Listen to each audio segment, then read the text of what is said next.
Ya, pemirsa, topik kita kali ini adalah antisipasi gelombang ketiga COVID-19 dengan 3T pemirsa. Dan saat ini kami sudah terhubung melalui Zoom bersama dengan Dr. Kusmedi Priharto selaku Ketua Subbidang Tracing Penanganan Kesehatan Satgas COVID-19. Kita akan langsung sapa saja. Pak Kusmedi, selamat pagi, apa kabar Pak? Selamat pagi, salam sehat selalu. Ya, terima kasih Pak Kusmedi sudah meluangkan waktu di IDX Channel. Pak Kusmedi, pemerintah dan sejumlah pihak dan termasuk tadi dari informasi yang sudah kita sampaikan dari Bapak Presiden Joko Widodo, termasuk juga BNPB, mengingatkan kepada masyarakat untuk mewaspadai terjadinya gelombang ketiga COVID-19. Sebenarnya apa yang mendasari dari peringatan tersebut, Pak? Ya, kalau kita melihat angka dari hari ke hari, memang sekarang walaupun landai, tapi dia belum bisa betul-betul turun di bawah ya. Bahkan beberapa wilayah ada kecenderungan naik, kemudian turun. Demikian juga dengan tracking, itu kan dia masuk dalam indikator juga. Kadang-kadang tidak mencapai targetnya, tapi masih dikejar juga karena memang mengejar tracking, apalagi kalau di daerah perkotaan yang padat seperti DKI itu lumayan susah gitu. Kalau ternyata kontak eratnya itu tidak di satu daerah, kan bisa saja dia terkenanya di kantor sehingga isi kantornya itu ada yang tinggal di Jakarta, ada yang tinggal di Bogor, ada yang tinggal di Bekasi. Tentu itu akan menjadi lebih sulit ya untuk melakukan tracking. Walaupun bisa dikomunikasikan, tapi butuh waktu untuk itu.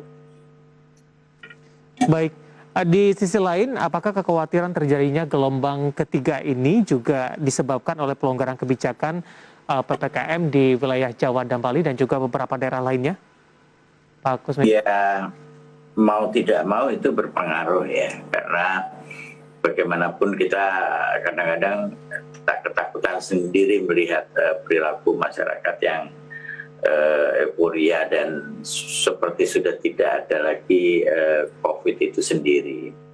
Kemudian yang berikutnya adalah anak-anak sekolah sudah mulai sekolah tatap muka ya. Itu pun juga menjadi kewaspadaan kita semua karena umumnya rata-rata di negara-negara yang kemudian timbul permasalahan itu salah satunya adalah karena anak-anak ya sudah mulai tatap muka itu. Dan yang paling dikhawatirkan mungkin juga salah satunya walaupun sudah terbentuk, sudah melakukan imunisasi, sudah terbentuk antibodi, tetapi bulan Desember itu kan sudah hampir atau mungkin bahkan beberapa sudah lebih dari 6 bulan, sehingga antibodinya sendiri itu juga pasti menurun. Masyarakat perlu juga diingatkan untuk menjaga daya tahan tubuhnya itu tentunya dengan istirahat yang cukup, melakukan makan yang sehat, kemudian menggunakan 3T yang baik seperti itu, sehingga kalau ada virus di sekitarnya mereka bisa menahan hal tersebut. Baik, adanya libur Natal dan Tahun Baru, apakah ini juga akan menjadi salah satu faktor pemicu nantinya, Pak?